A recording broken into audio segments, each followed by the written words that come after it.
श्री शिवाय नमस्तुभ्यम। आप सभी भक्तों को मेरा सादर प्रणाम। आज से प्रारंभ हो रहा है ज्येष्ठ का महीना, तो सबसे पहले आप सभी को ज्येष्ठ महीने की हार्दिक शुभकामनाएं। ज्येष्ठ महीने में दोपहर के समय आप रोज ज्येष्ठ माह की इन कथाओं का आनंद लें। इसीलिए मैं रोज आपके लिए 1 बजे डेली ज्येष्ठ माह के प्रत्येक दिन की कथा लेकर आ रही हूँ, जिससे जब आप फ्री हो जाएं तो इस महीने में आध्यात्मिक मार्ग की ओर जुड़ सके। और ये समय सबका फ्री रहता है, तो आप सभी को समय भी मिल जाता है, तो आप आराम से ज्येष्ठ महीने की कथाएं सुन सकते हैं।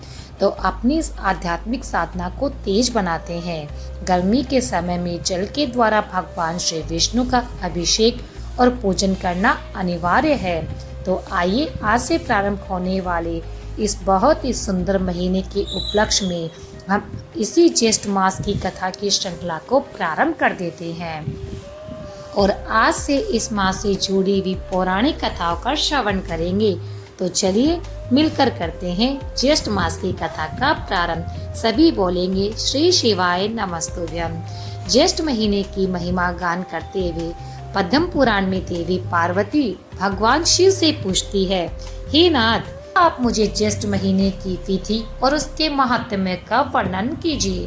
तब भगवान शिव कहते हैं, हे देवी, वैशाख महीने की पूर्णिमा के दिन वैष्णव पुरुष भक्ति उत्साह और प्रसन्नता के साथ जगदीश्वर भगवान को जल में पधराकर उनकी पूजा करते हैं, अथवा एकादशी तिथि को अत्यंत हर्ष में भरकर गीत वाद्य और नृत्य के साथ ये पुण्यमय महोत्सव करें। ज्येष्ठ माह के भीतर भक्ति भाव पूर्वक श्री हरि की लीला की कथा का गान करते हुए ये शुभ उत्सव रचना चाहिए। और उस समय भगवान से प्रार्थना पूर्वक कहना चाहिए, हे देवेश्वर, इस जल में शयन करिए। और जो मनुष्य वर्षा काल के प्रारंभ में भगवान जनार्दन को शयन करवाते हैं, उन्हें कभी भी नरक की यातना नहीं देखनी पड़ती। देवेश्वरी सोने, चांदी, तांबे अथवा मिट्टी के बर्तन में भगवान श्री विष्णु को शयन कराना उचित है। पहले उस बर्तन में शीतल और सुगंधित जल भरकर विद्वान पुरुष उस जल के अंदर श्री विष्णु को स्थापित करे, गोपाल या श्री राम नामक मूर्ति की स्थापना करे, अथवा तो शालिग्राम शिला को भी स्थापित कर सकते हैं यदि आपके पास और अन्य मूर्ति ना हो तो। फिर और कोई प्रतिमा जल में रख सके। ऐसा करने से जो पुण्य फल प्राप्त होता है उसका कोई अंत है ही नहीं है। हे देवी, इस पृथ्वी पर जब तक पर्वत, लोक और सूर्य की किरणें विद्यमान है, तब तक उसके कुल में कोई नरकगामी नहीं होता। इसीलिए ज्येष्ठ मास में श्री हरि को जल में पधराकर उनकी पूजा करनी चाहिए। इससे मनुष्य प्रलय काल तक निष्पाप बना रहता है। ज्येष्ठ और आषाढ़ के समय तुलसी दल से वासित शीतल जल में भगवान धरणीधर की पूजा करें।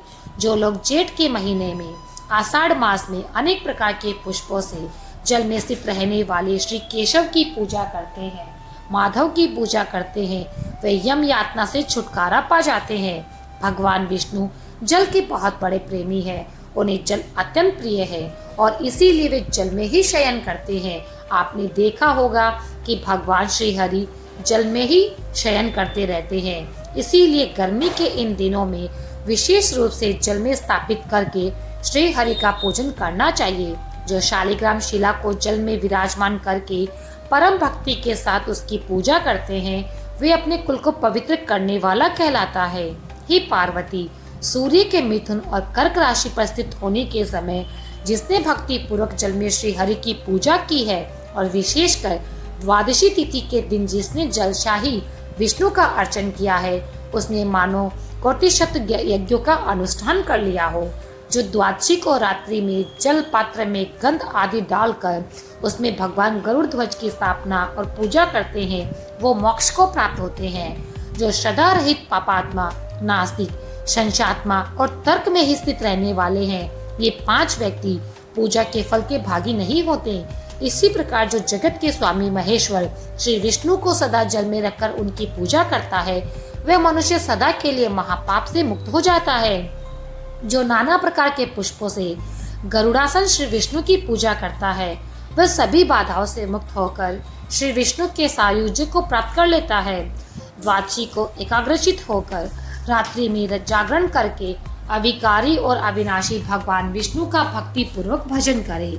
इस प्रकार भक्ति की इच्छा रखने वाले पुरुषों को भक्ति भाव से तत्पर होकर भगवान विष्णु का ज्येष्ठ संबंधी उत्सव मनाना चाहिए और संगीत उसमें मुक्त मंत्र द्वारा समस्त विधि का पालन करना चाहिए। ऐसा करने से कोटि यज्ञों के समान फल प्राप्त होता है। इस उत्सव को मनाने वाला पुरुष हो या स्त्री राग द्वेष से मुक्त होकर महामोह की निर्वृत्ति करके इस लोक से सुख भोगता है और अंत में श्री विष्णु के सनातन धाम को प्रवेश पाता है। वेद के अध्ययन से रहित और शास्त्र के स्वाध्याय से सुनने ऐसे मनुष्य भी श्री हरि की भक्ति प्राप्त करके वैष्णव पद को प्राप्त कर लेते हैं। इतना महान है ज्येष्ठ महीना।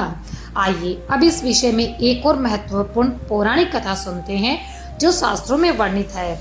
नारायणं नमस्कृतं नरं चैव नरोत्तमं देवी सरस्वती व्यासं तजोताय मुदीर्ये। अर्थात भगवान नारायण, नर श्रेष्ठ नर देवी सरस्वती और महर्षि वेद व्यास जी को मेरा नमस्कार है।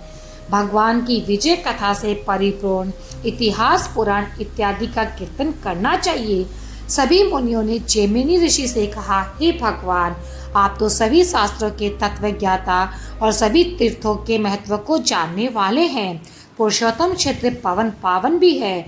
वहाँ पर भगवान लक्ष्मीपति विष्णु मानव लीला के अनुसार काष्ठमय विग्रह धारण करके विराजमान रहते हैं। उनके दर्शन मात्र से ही सभी को मोक्ष प्राप्त होता है और सभी तीर्थों का फल मिल जाता है।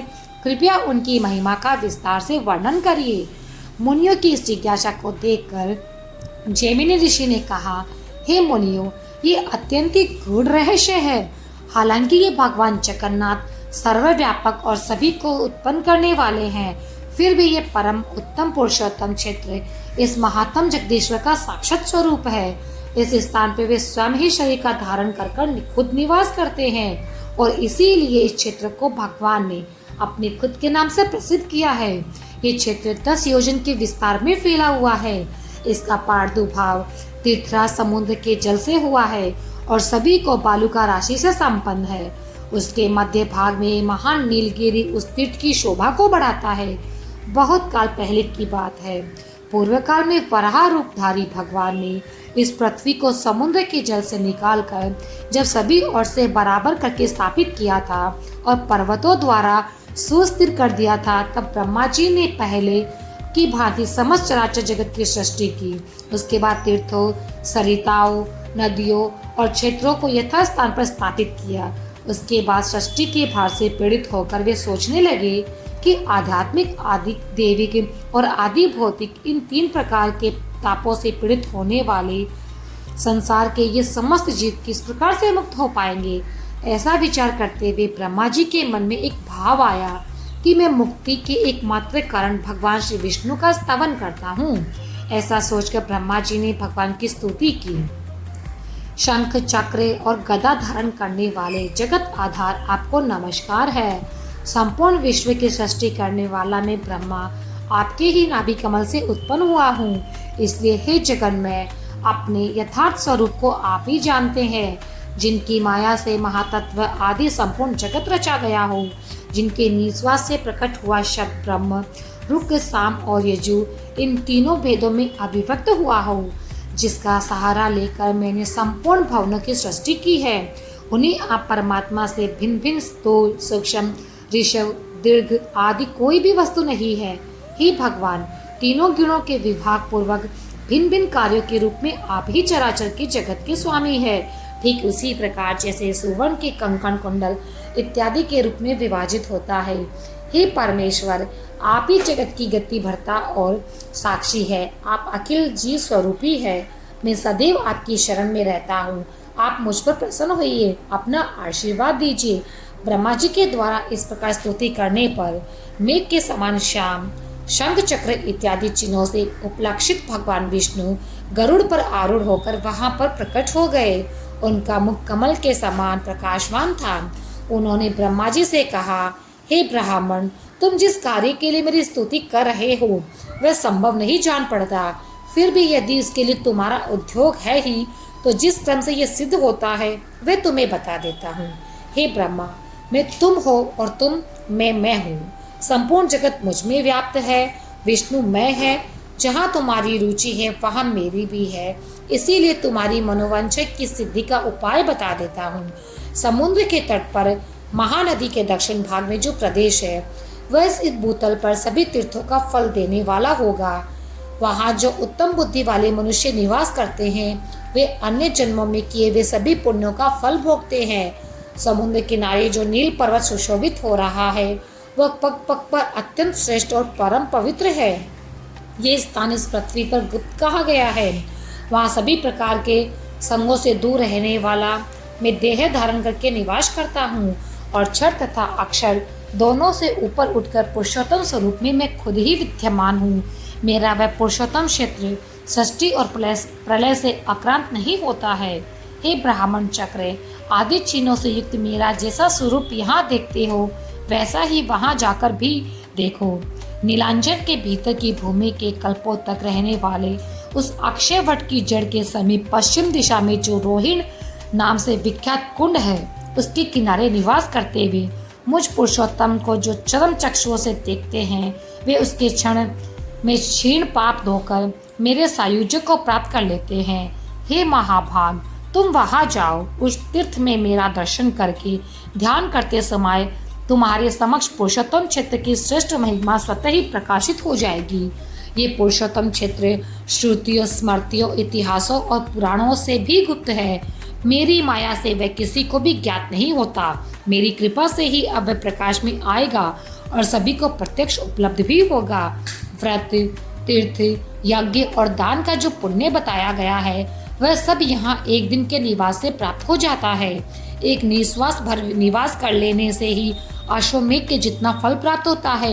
हे ब्रह्मदेव, हे ब्राह्मणों, इस प्रकार ब्रह्मा जी को आदेश देकर भगवान पुरुषोत्तम सबके देखते देखते वहां से अंतर ध्यान हो गए थे। इतना कहकर जैमिनी ऋषि ने उस पुरुषोत्तम क्षेत्र की महिमा का वर्णन करते हुए अपनी कथा आगे जारी रखी और उस कथा का श्रवण करेंगे हम आने वाली ज्येष्ठ मास की अगली श्रृंखला की कड़ी में।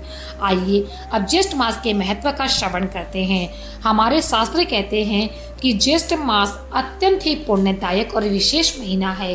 ये वो महीना है जब तप, सेवा और संयम द्वारा हम भगवान श्री हरि को सरलता से प्राप्त कर सकते हैं। ये समय हमारे धैर्य और सेवा भावना की परीक्षा का होता है। हमारे स्कंद पुराण, पद्य पुराण, भविष्य पुराण और नारद पुराण जैसे अनेक प्रकार के विशेष ग्रंथ हैं। इन सब में इस मास के विशेष महत्व को दर्शाया गया है। स्कंद पुराण में कहा गया है, ज्येष्ठे मासे जलम दत्तम शतगुणम फलप्रदम, यानी कि ज्येष्ठ मास में जल का दान करना 100 गुना अधिक फलदायी है। पद्य पुराण में निर्जला एकादशी का वर्णन मिलता है और ये एकादशी व्रत की सबसे कठोर एकादशी भी बताई गई है। उसका पालन करने से व्रत की सभी एकादशियों का फल स्वतः मिल जाता है और ये निर्जला एकादशी इसी ज्येष्ठ महीने में आती है। नारद पुराण में कहा गया है कि ज्येष्ठे मासे कुरुते पंचकमय धर्म संपदम सयाति विष्णु लोकम च सर्व पाप विवर्जिते, यानी जो व्यक्ति ज्येष्ठ महीने में उपवास, स्नान, जप, अर्चन और दान करता है वह विष्णु लोक को प्राप्त कर लेता है। ये मास सेवा, संयम और तप का महीना है। इस महीने में किए गए पुण्य कर्म जीवन में अनेकों शांति, समृद्धि और मोक्ष की प्राप्ति करवाते हैं। इस मास की पूर्णाहुति स्नान यात्रा के साथ होती है। यदि भगवान जगन्नाथ, बलदेव और सुभद्री जी का एक वर्ष में एक बार होने वाला महाअभिषेक, इसी उपलक्ष्य में इस संपूर्ण ज्येष्ठ मास के दौरान हम भगवान श्री जगन्नाथ, बलदेव और सुभद्रा जी की सुंदर महिमा कथा का श्रवण करेंगे। वे जहाँ पर स्थित है ऐसे पुरुषोत्तम क्षेत्र की महिमा का गान भी करेंगे। इस मास में आने वाली कथाओं को सुनने के लिए आप हमारे चैनल भक्ति सागर को सब्सक्राइब करके रख लीजिए। वीडियो को लाइक कीजिए और अपने इसे मित्रों को शेयर करिए और उन्हें भी इस ज्येष्ठ माह के पावन महीने में सुंदर कथाओं का श्रवण करवाइए और उनके जीवन के पापों को भी दूर करिए।